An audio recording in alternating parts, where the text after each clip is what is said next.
Hello and welcome to Let's Review. Undertale was something of a critical darling last year, even managing to top a GameFAQs poll of the best games of all time. And as such, I figured what the hey, it's probably worth looking at.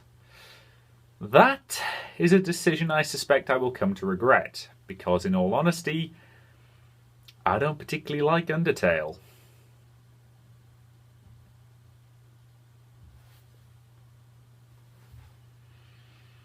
Right, that should hopefully have given you all enough time to either turn off this video or hopefully at least stop screaming at me.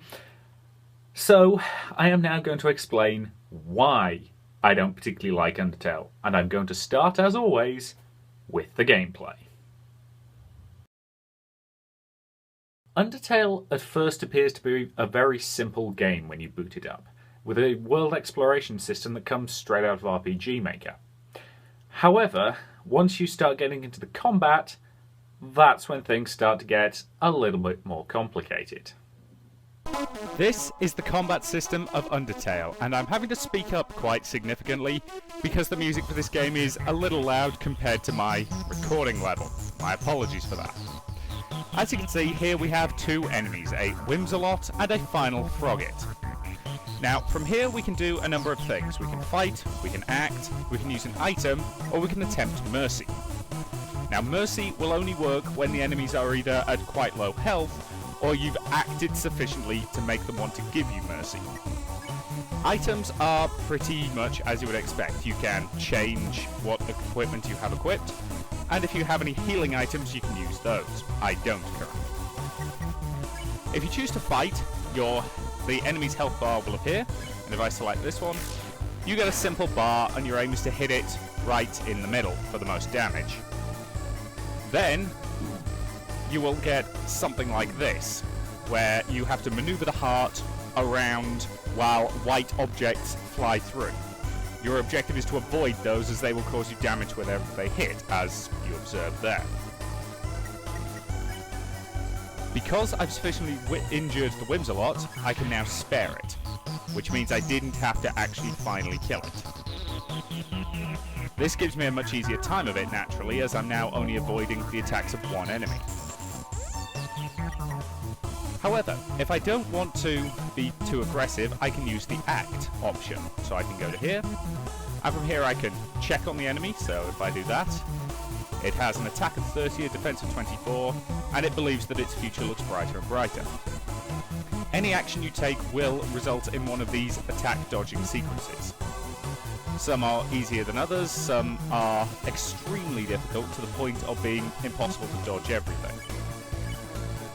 Now, if I want to here, I could compliment, threaten, or attempt to mystify the problem. So I'm going to mystify it. And it will tell you what you did, usually in very vague language.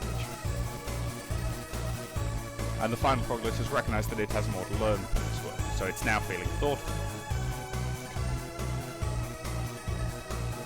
So once again, you're dodging the attacks as best you can.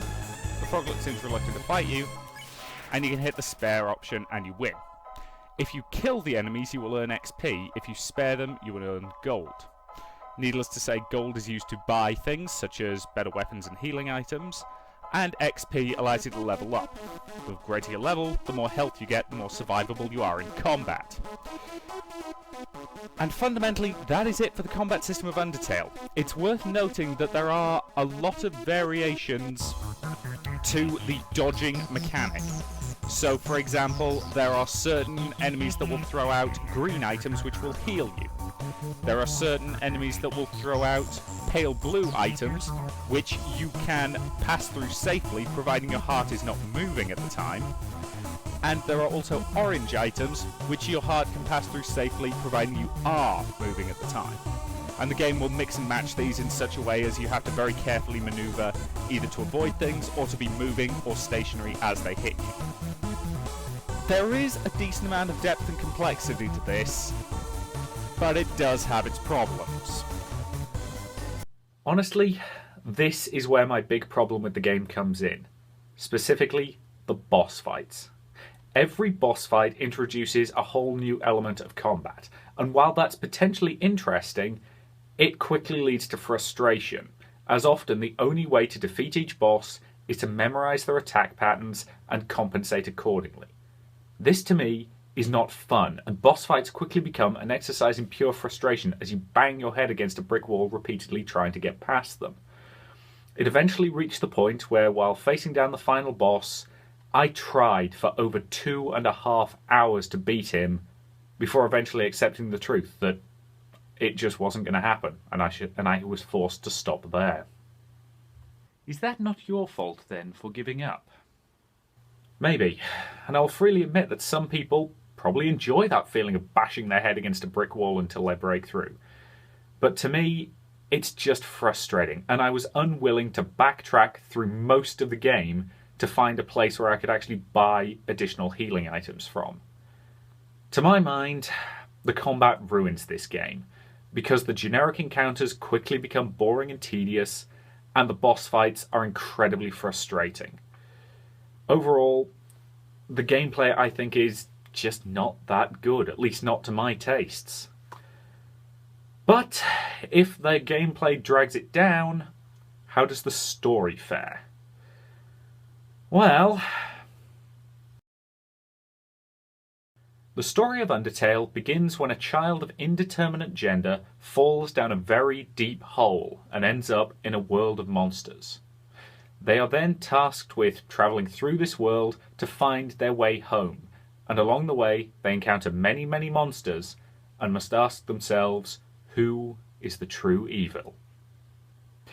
In all honesty, the story is okay. Ah, high praise. Yeah. Honestly, I suspect in order to get the impact that everybody else seems to really love about this game, I would have had to actually manage to finish it. And frankly, if you want to call this review incomplete as a result, you can feel free to do that. Because frankly, on this one, I think I'm letting you guys down. There is a reason why I try to never write a review of a game until I've finished it at least once, and preferably more than once.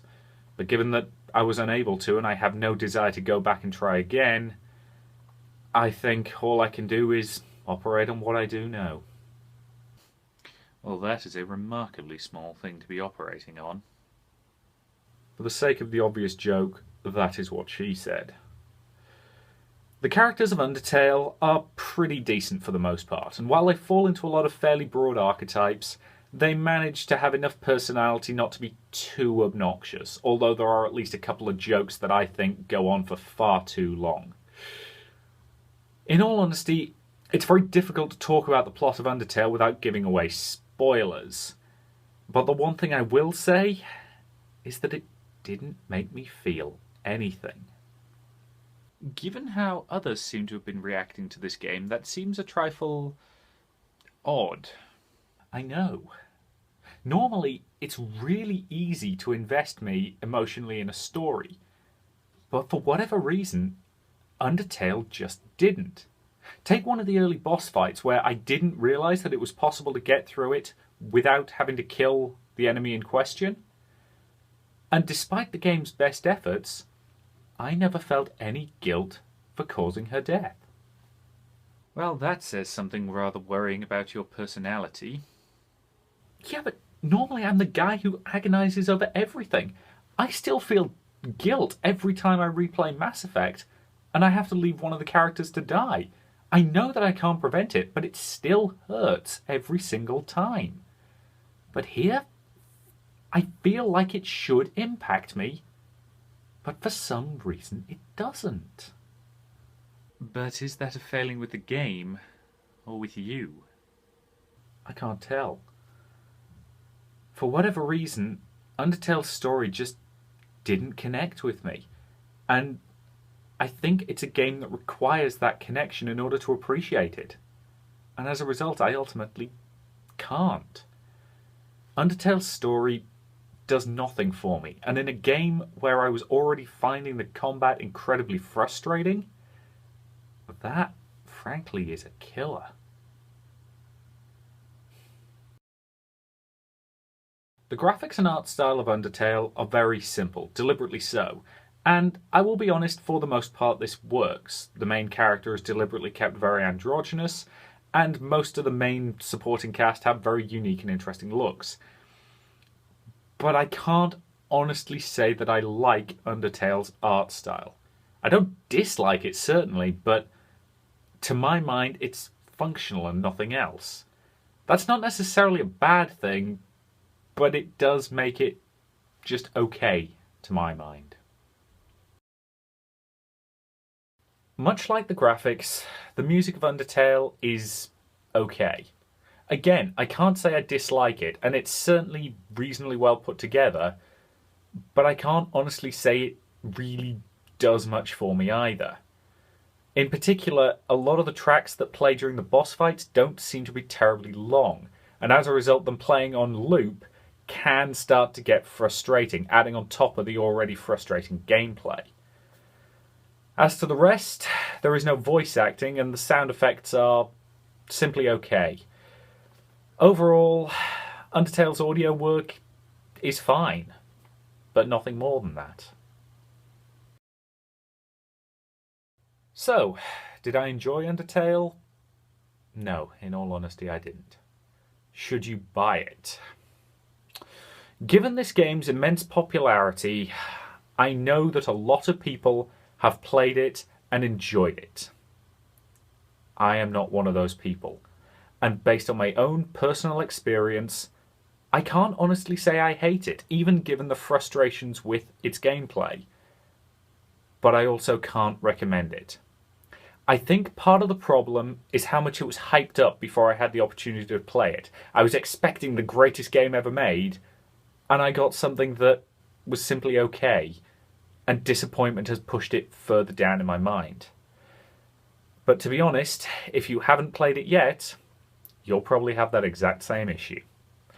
I can't honestly recommend it, even at its relatively low asking price.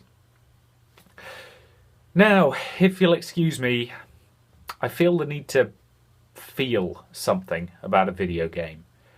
So I'm going to go and replay the Mass Effect trilogy. I'll see you later.